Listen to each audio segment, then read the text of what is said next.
যখন আপুর বাসাতে ঘুরতে যাই তখন এত পরিমাণ হাসি খুশি থাকে সেটা তো বলার বাহিরে, কিন্তু বিদায়ের সময় এত ইমোশনাল হয়ে যায় কেন, এত কান্নাকাটি করে কেন। আসসালামু আলাইকুম, সবাই কেমন আছেন? আশা করি ভালো আছেন। আজকে আপনাদের সাথে একটা নতুন ব্লগ শেয়ার করব, যদিও এই ভিডিওটা অনেক আগের কিন্তু নতুন ভাবে শেয়ার করব। সকাল সকাল ঘুম থেকে উঠে দেখি আবরার বাজার নিয়ে হাজির। আবরার যে ভাবটা নিচ্ছিল মনে হচ্ছিল সেই সকালবেলা বাজার করে নিয়ে আসলো, কিন্তু না, তার বাবা আঙ্কেল বাজার করে নিয়ে আসছে আর সে হাতে নিয়ে একটু ভাব দেখাচ্ছিল, আমাদেরকে দেখাচ্ছিল যে কি নিয়ে আসছে। তো তারপরে এই তো আপু এদিকে খিচুড়ি রান্না করেছে মুরগির মাংস দিয়ে আর সবজি দিয়ে, খেতে খুবই মজা হয়েছিল। এসারে রান্না করেছিল খিচুড়িটা, কিন্তু খেতে খুবই মজা ছিল। মা এখনো মাঝে মাঝে গল্প করে যে বৈশাখীর হাতে সেদিনের খিচুড়িটা মুখে লেগে আছে। খিচুড়ি খাওয়া শেষে ভাইয়া বাজার থেকে কি আনছে ওইগুলোই খুলে দেখছিলাম। দেখলাম বাজার থেকে টাটকা মাছ আনছে কিছু। মাছগুলো জীবিত ছিল, লাফাচ্ছিল, একদম টাটকা ট্যাংরা মাছ। টাটকা মাছ খাওয়ার স্বাদই আলাদা, তাও আবার ছোট মাছ। আর এইখানে আনছিল হচ্ছে চিংড়ি। আমাকে জিজ্ঞাসা করেছিল কি খাবে, কি খেতে চাও, তো আমি তো প্রথমেই বলে দিয়েছিলাম যে আমি চিংড়ি খাবো। চিংড়ি আমার খুবই প্রিয়। চিংড়ি মাছ আমার কাছে এত ভালো লাগে, মানে আমি বোঝাতে পারবো না। আমার মতো কে কে চিংড়ি লাভার আছেন অবশ্যই কমেন্ট বক্সে বলে যাবেন। চিংড়ি মাছে কিন্তু প্রচুর অ্যালার্জি, এর জন্য আমার মা চিংড়ি মাছ কখনোই খায় না। আমাদের বাসাতে যখন নিয়ে আসে ছোট যেগুলো আছে ওইগুলোও খায় না, আমি রান্না করে খাই। তো আমার মা কখনোই খায় না, রান্না করে দেয় কিন্তু খায় না। আমার অ্যালার্জি নাই, তবে একটু চোখ চুলকায় অ্যালার্জি জাতীয় খাবার খেলে। যেমন এই তো চিংড়ি মাছগুলো চোখের সামনে দেখে চোখ চুলকাতে শুরু করেছে, তবুও আমি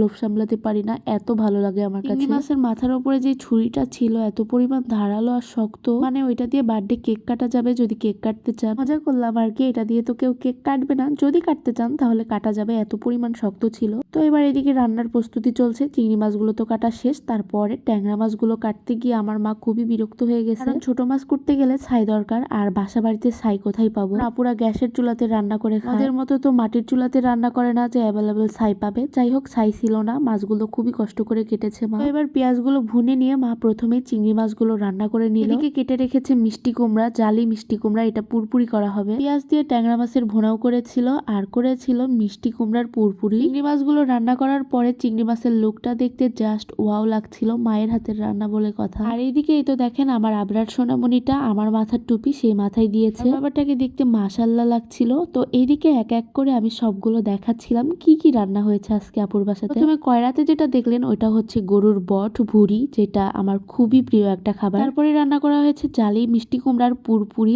আর রান্না করা হয়েছে ট্যাংরা মাছের ভুনা, আর এখানে দেখতেই তো পাচ্ছেন চিংড়ি মাছের ভুনা। প্লেট ভাত দিয়ে কোনটা কোনটা নিয়ে খাবো বুঝতেই পারছিলাম না। সবগুলো রান্নাই অনেক মজা হয়েছিল। আজকে দুপুরের রান্না কিন্তু আপু করেনি, দুপুরের রান্নাটা মা করেছে। আর এই তো এটা হচ্ছে ভুড়ি। সবাই বসে পড়েছে দুপুরের খাবার খেতে। এইদিকেই তো দেখেন বাপ বেটা ভাত খাচ্ছে ডাইনিং টেবিলের বসে, আর এইদিকে আমরা দুই বোন হাসাহাসি করছিলাম, মানে আমরা কি কি বলছিলাম আর হাসাহাসি করছিলাম, মানে আমরা যেখানে সেইখানে শুধু দুষ্টামি আর দুষ্টামি। সবাই মিলে একসাথে নিচে বসে থেকে খেয়েছি, নিচে সবাই মিলে একসাথে বসে খাওয়ার মজাই আলাদা। খাওয়া দাওয়া শেষে এই তো এবার হচ্ছে বিদায়ের পালা। বিদায়ের মুহূর্তগুলো এত কষ্টকর হয় কেন? আগে তো সবসময় একসাথে থাকতাম, একসাথেই সবকিছু করতাম, আবারই বিদায়ের মুহূর্তগুলো অনেক কষ্টের হয়। যাই হোক, সবাই ভালো থাকবেন, আল্লাহ হাফিজ।